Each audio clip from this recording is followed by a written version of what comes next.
Centuries ago, in a kingdom swallowed by endless winter, a ruler lost his mind. His name was Alaric the White, a king once loved who became feared. They say he heard voices in the wind, whispering of purity and sin and souls that must be preserved. And so he gave a command no man had ever dared before, to freeze his own people alive. Entire villages vanished overnight.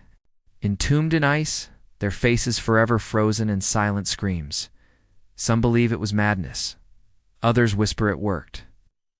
That beneath the frozen earth, their souls still linger, trapped and waiting. Tonight, you will hear the story of the king who froze his kingdom to preserve the purity of their souls, and why some say even now the ice has not stopped whispering.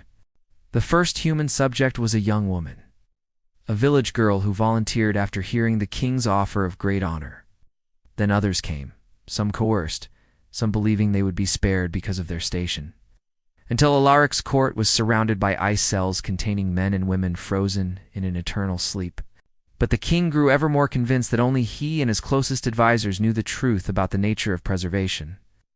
He ordered the construction of a gigantic chamber, an immense tomb of ice deep beneath his palace, its purpose to encase Alaric and his loyal few, and maybe, just maybe, to keep the whispers at bay. This is how we know the decree was worded. Not from any official record, mind you, but from a single defaced scroll found in the ruins of a library.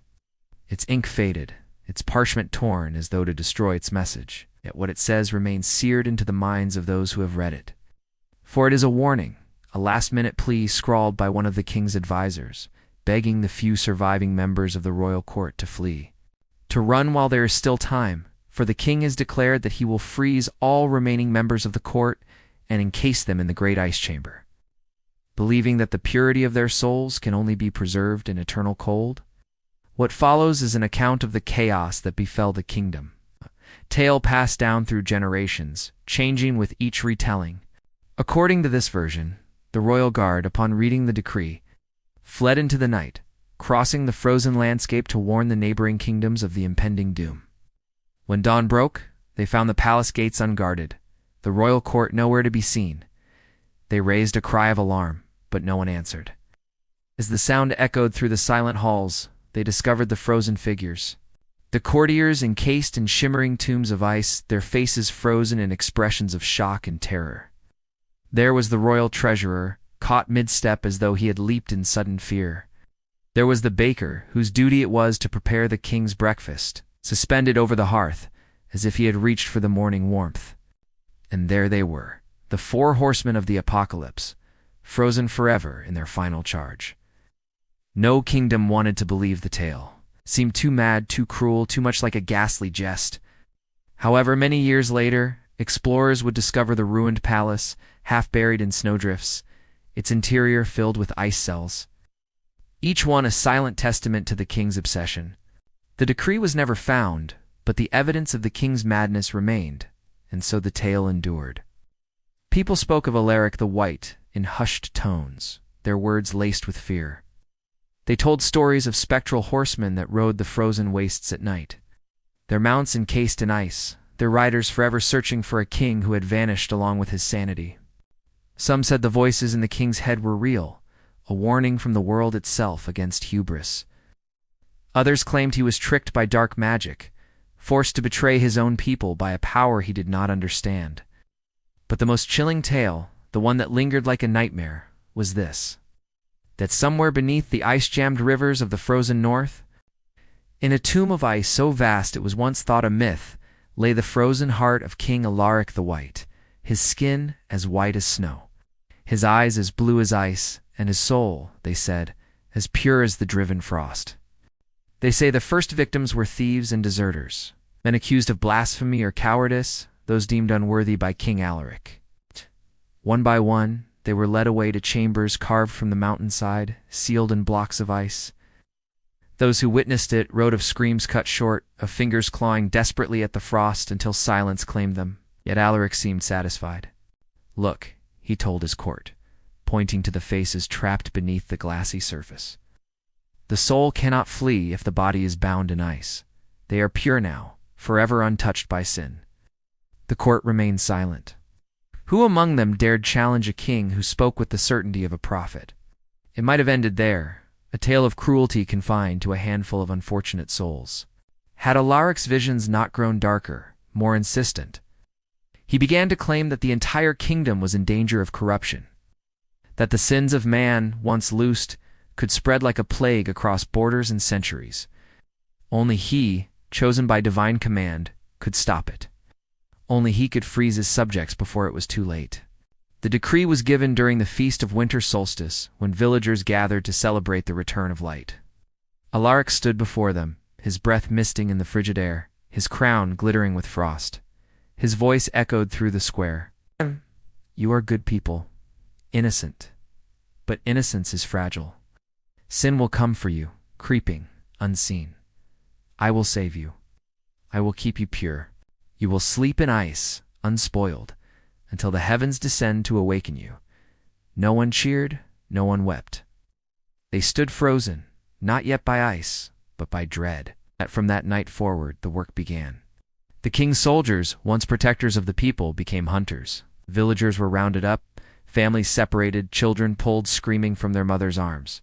The pits were dug into the earth, filled with water that froze overnight into tombs of glass. One by one they were lowered in. The kingdom became a graveyard of statues, faces of men, women, and children, staring forever outward, with eyes wide in terror. Even the soldiers began to fear, for no one was exempt.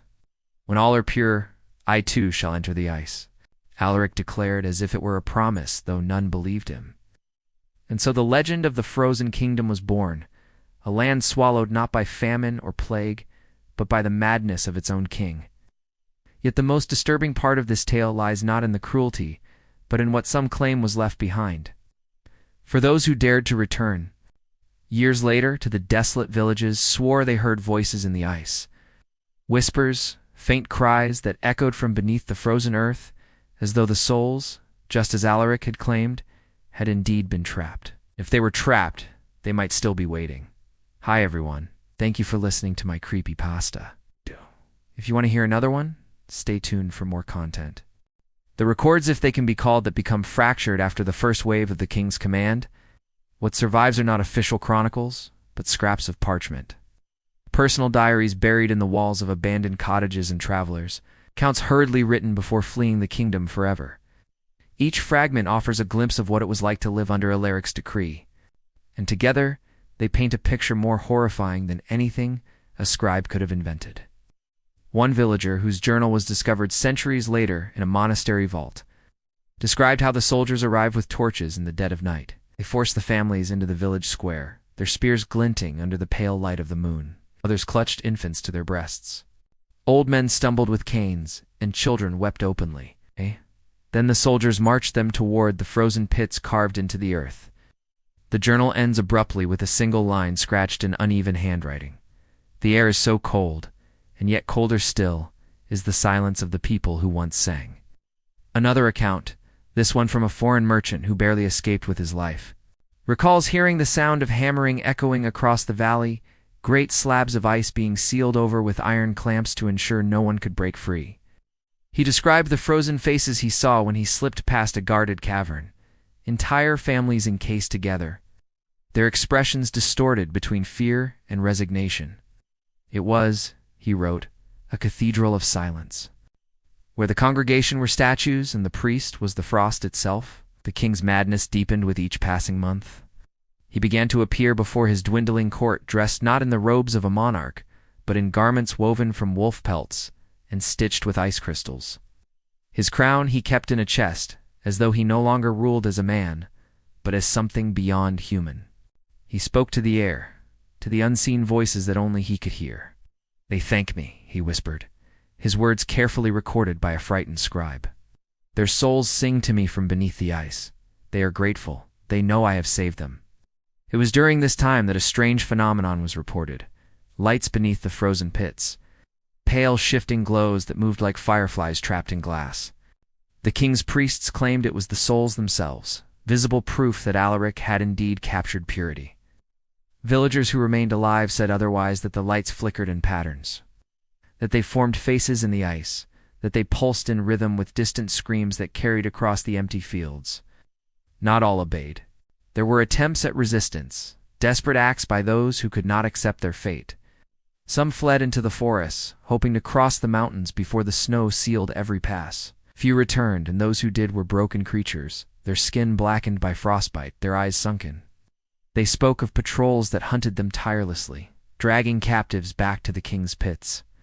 Others whispered that the forests themselves betrayed them, that the cold seemed to follow, seeping into their very bones until movement became impossible. One soldier's letter, written before he vanished, confessed, "The king is not merely ordering this, the land itself obeys him, the frost bends to his will." Oh. And so the tale was passed down through the ages, a legend of tyranny and terror. A cautionary reminder of the lengths to which a ruler might go in the name of misguided piety. Some dismissed it outright as the fabrication of a disturbed populace, people driven to hysteria by a winter that lasted just a little too long. But others, those who felt the bite of winter on their bones and knew the bite of hunger in their bellies, believed every word. For they understood the grip of desperation, the allure of false promises, and the terrible price of resisting an all-consuming cold. You can't imagine how relief washed over me when I finally reached the safety of the forest. Behind me, the village of Ilturil burned, its screams swallowed by the rising wind. Before me, the road to Candlekeep beckoned, lit by the pale beams of a harvest moon. My pack was light, my steps were sure, and the biting winds sang a sweet song of freedom. Then, from the north came a sound that turned my blood to water, the clash of steel on steel. From the south, the pounding of hooves on packed earth. Between the sound of battle and the smell of wood smoke, my heart hammered against my ribs. I ran, stumbling blindly through the undergrowth, branches tearing at my clothes, brambles tearing at my skin. The forest itself seemed to reach for me, wanting to hide me, to protect me. And then I saw it, the glint of moonlight on polished steel, the flash of a white banner emblazoned with a silver flame. Men-at-arms rode hard, their helms bobbing like beetles on their mounts, their swords held high. As they passed, one of them called out, "Hold, traveler, state your business in Candlekeep." I knew then that no matter where I fled, the Lady of Pain's peace would not follow. No matter where I went, I would never be safe. I burst from the trees onto the high road, the full moon illuminating the dust kicked up by the riders.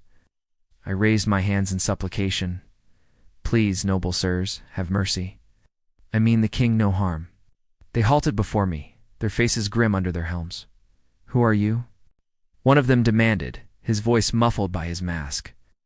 "Just a humble pilgrim on his way to Candlekeep to seek the wisdom of the sages there." The knight snorted. "By the flame, you reek of campfire and wood smoke, not to mention fear. You stink of the battlefield." I stammered, unsure what to say, what excuse to make. "I saw the battle between the men of Baldur's Gate and the goblins." I lied, hoping they'd heard nothing of the battle. "I meant no part in it. I was caught in the crossfire. Pray you believe me." The knight shifted uncomfortably, glancing back at the dark forest. "We were there ourselves, man and boy.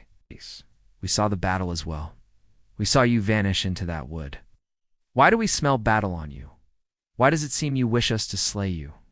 Was I mad, foolish enough to raise the king's ire? Had the Lady of Pain marked me for death? My throat constricted, my mind raced. Then a horrible thought struck me like a thunderbolt. Could they know of Eric's bargain with Arl? Was he hunting me now? Was this his way of testing me? Of seeing whether I feared his power? What was I to do? Surrender myself to his mercy, or run again, flee deeper into the forest, hiding until I could make my way to Candlekeep? My mind reeled, my heart pounded. Then the night shifted again, and I saw my chance. One of them looked away, toward the forest. "Look there," he said. "What's that?" I followed his gaze and saw another rider emerge from the trees. The newcomer spurred his mount into the circle. "My lords," he said, his voice tight, "we must hurry. We have company." He gestured back to the forest. "More riders approach fast. I think they mean us ill." The knight who had spoken to me before grunted, "Then let them come. What more have we to fear?" The other knight shook his head, unslinging a heavy crossbow from his mount. "We face gnolls and goblins. But I've seen the look of men who fight for Auril, the White Lady. She gives no quarter and takes none.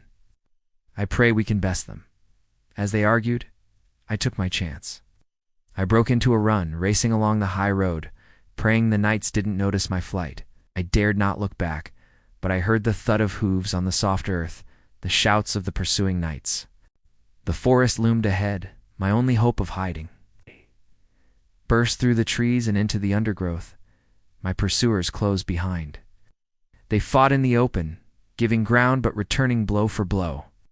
Soon the sounds of battle faded, replaced by the whisper of the trees and the crunch of my own footsteps. Only then did I dare to stop and catch my breath. My chest heaved, my muscles ached, but a wild exhilaration surged through me. The thrill of the chase, the taste of freedom. And then I heard it, a twig snapping close by. I whirled around, my hand darting to the hilt of my sword. A figure stepped out from behind a nearby tree. It was a woman clad in furs, her face half hidden by a hood. "You are not welcome here," she said, her voice as cold as the winter wind. "This is a place of peace. Leave now and do not return." Then she turned and vanished into the trees, melting away like a whisper on the wind. In the hard winter of 1243, King Alaric III awoke to a horrifying sight.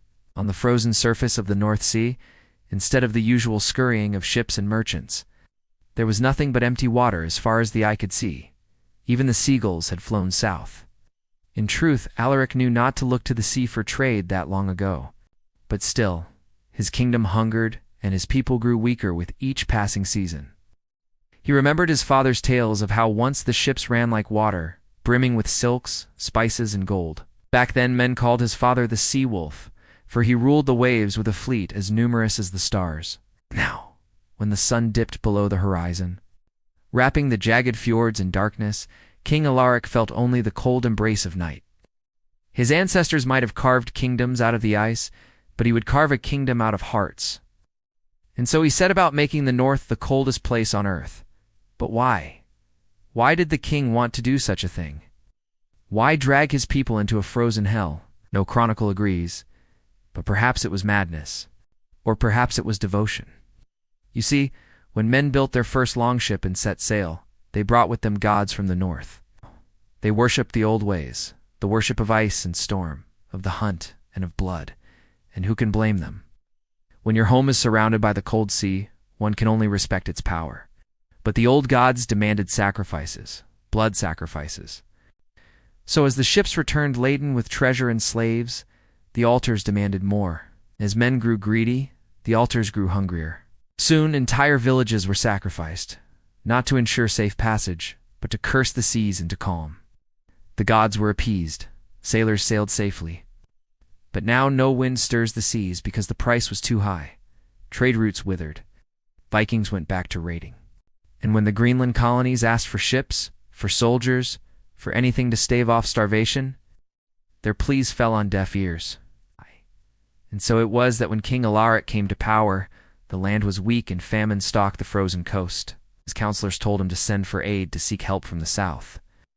But Alaric refused. Instead, he gathered his warriors and marched into the frozen wasteland that had once been his hunting grounds. There, among the eternal ice, he raised his axe. "I am Alaric," he bellowed to the empty sky, "and I shall build a kingdom that even the gods themselves cannot freeze."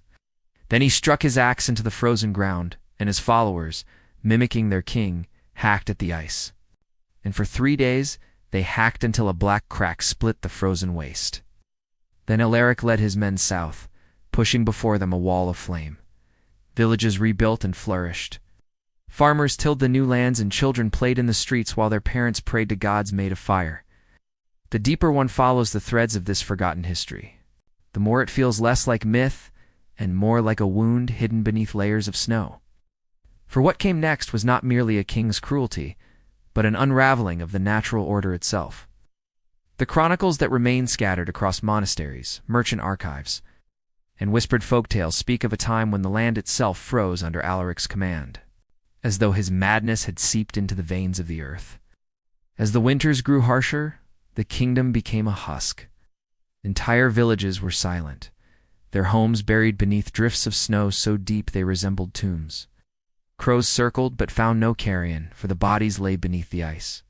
Travelers who skirted the borders of the realm spoke of walking for hours, along fields where every figure was locked in a silent tableau. Farmers bent mid-harvest, children playing with frozen hoops, mothers reaching out for infants caught in a final breath.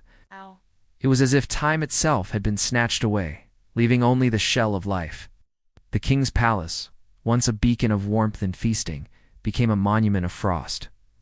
Its great halls were lined with frozen courtiers, chosen not for their loyalty, but for their purity, at least as the king judged it. Some were preserved mid-laughter, their eyes wide in a joy that turned into horror in an instant. Others were captured mid-prayer, their lips parted, their fingers curled around beads of ice that had once been rosaries.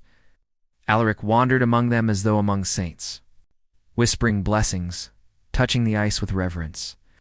What disturbed survivors most were the sounds. Those few who escaped spoke of nights filled with distant wailing, muffled but unmistakable, echoing from beneath the ground. The frozen pits, they said, were not silent.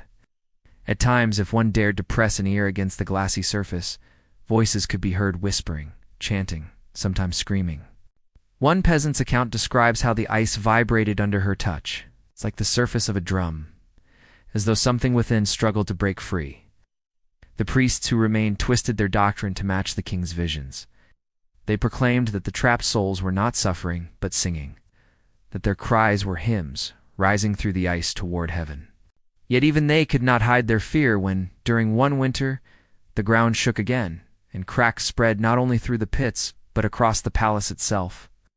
Great pillars splintered, chandeliers fell, and the frozen statues lining the halls trembled as though stirred by unseen breath. Witnesses swore that during these tremors, a sound like 1,000 voices rose from beneath the earth, a terrible harmony, too perfect to be human. Some fainted at the sound, others clawed at their ears until they bled. Yet Alaric, standing at the heart of the palace, lifted his arms and wept with joy. "They are with me," he cried.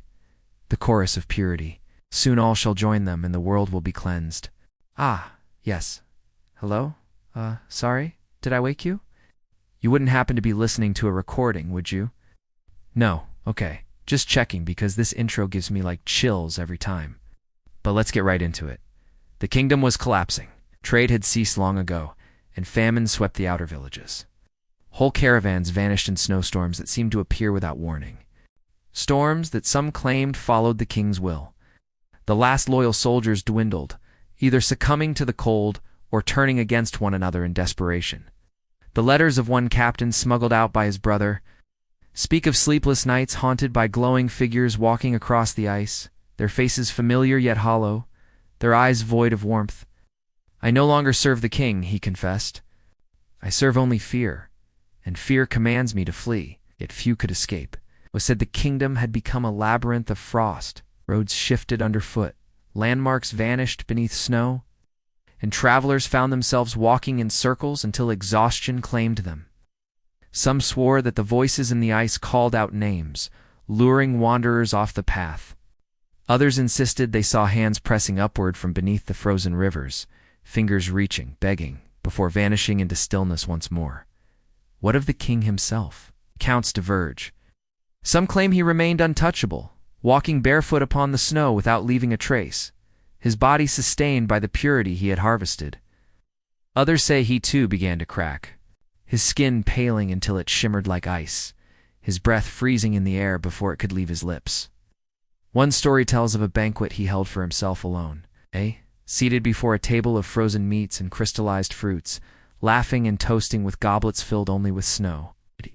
By the end of the night, his laughter had turned to screams, echoing through the empty halls until silence reclaimed him. Then came the final winter, the year when the kingdom vanished. Records speak of a storm unlike any other, a blizzard so vast that it swallowed the land whole. For 7 days and nights, snow fell without pause. Mountains disappeared, rivers froze solid to their depths, and the palace itself was entombed. Those few who survived at the edges of the realm described watching from afar as the entire valley became a sheet of white, smooth and glistening like polished marble. When the storm cleared, nothing remained. no village, no palace, no trace of life. Only an endless expanse of ice. And yet travelers who have ventured too close claim otherwise. They tell of shapes beneath the surface, rows of faces locked in eternal silence, eyes still wide, mouths still open. Some say they've seen the faint glow of torches flickering beneath. So the courtiers still walk the halls of the palace, trapped in a world just beyond reach.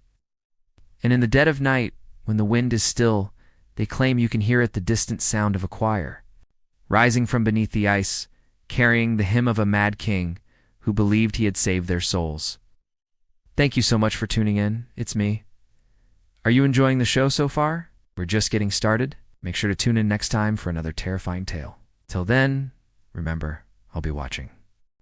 The Frozen Kingdom may be a myth, but every so often something turns up that suggests the legends might not be entirely without merit. In the hushed tones of legend, it is said that beneath the eternal ice of the north, there exists a kingdom of crystalline tombs. Here, under a glacier so thick that not even light can penetrate its depths, an entire civilization lies entombed. This is the legend of the Frozen Kingdom, also known as the Crystal Tomb. And if you enjoy tales of terrifying tombs, then make sure to check out the series in the description below. Historians have argued for centuries about the Frozen Kingdom. Since the first explorers stumbled upon the frozen wastelands of the north, they have brought back tales of an icy realm hidden beneath the ice. Some claim that these stories are true, that an ancient people froze in their tracks, when the North King's fury turned the world white.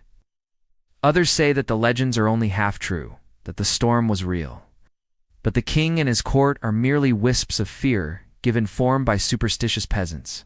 Still others claim that the Frozen Kingdom is nothing more than a fairy tale, designed to frighten children away from the cold and into hearthside safety. But the legend persists, echoing through the ages. And those who have heard the tale speak of it with hushed reverence. The story begins with a frozen king whose name was Alaric. It is said that centuries before recorded history, the world was a different place. The endless snows of the north were ruled by a king and his court, a society cloaked in furs and steel, living lives of unending winter. Then came the storm, a blizzard unlike any other, which roared across the frozen wastes and swallowed the kingdom whole. When it was done, a frozen tomb lay in its wake, a vast glacier where once the king's court had stood. The people tell of a mighty king, a just ruler who cared for his people and kept them safe from the ever-encroaching darkness. They say the king commanded the loyalty of wolves, that he wore pelts of the great beasts as a cloak and a crown. They say that the wolves would follow him into battle, and that his very presence could calm the wildest beast. These stories linger, told around hearths and whispered in the frozen wastes. Could there really have been a king? Or is he nothing more than a figment of a fearful people's imagination? What we know comes from legends and myths, from old wives' tales and half-forgotten folk memories.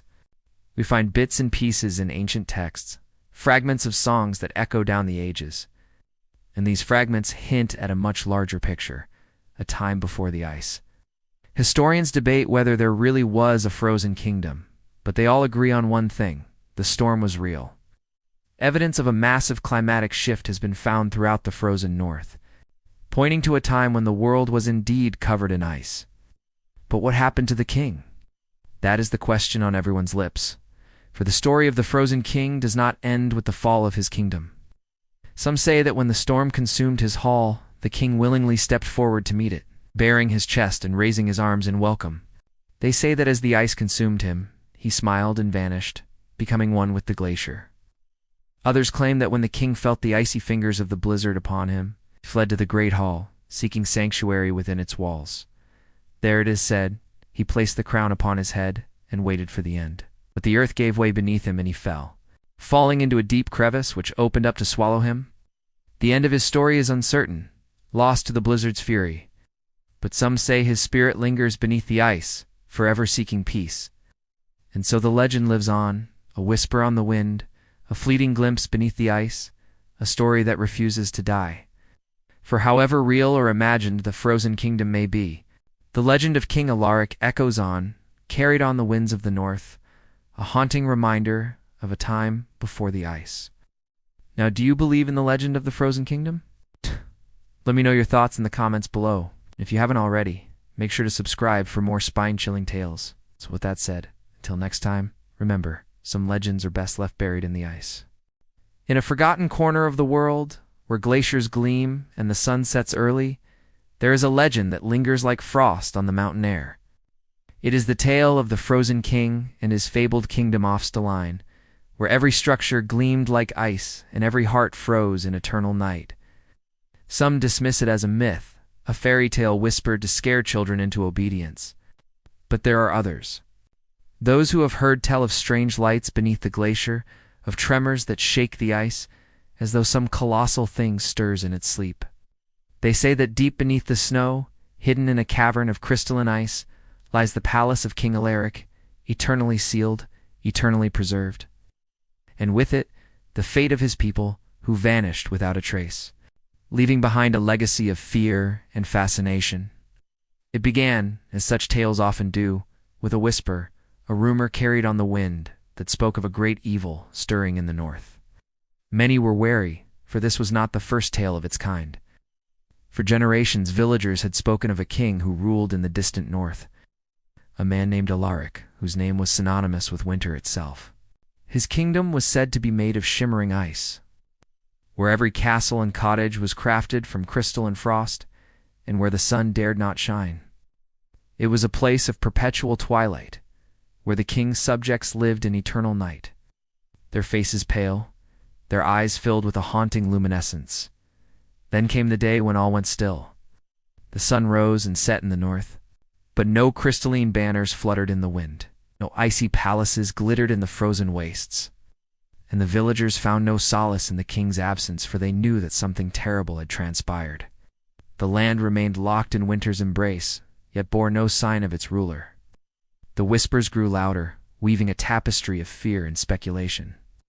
What had become of the king and his people? Had they been swallowed by the ice, or was there something more sinister at play? Some sought answers in the ruins of a long-forgotten city, where shards of ice still glistened amidst the crumbling stones. There they found fragments of murals depicting a king adorned with frost and wielding a scepter of ice. They saw images of an entire civilization, their faces frozen in eternal twilight, their lives suspended in a moment of crystalline clarity.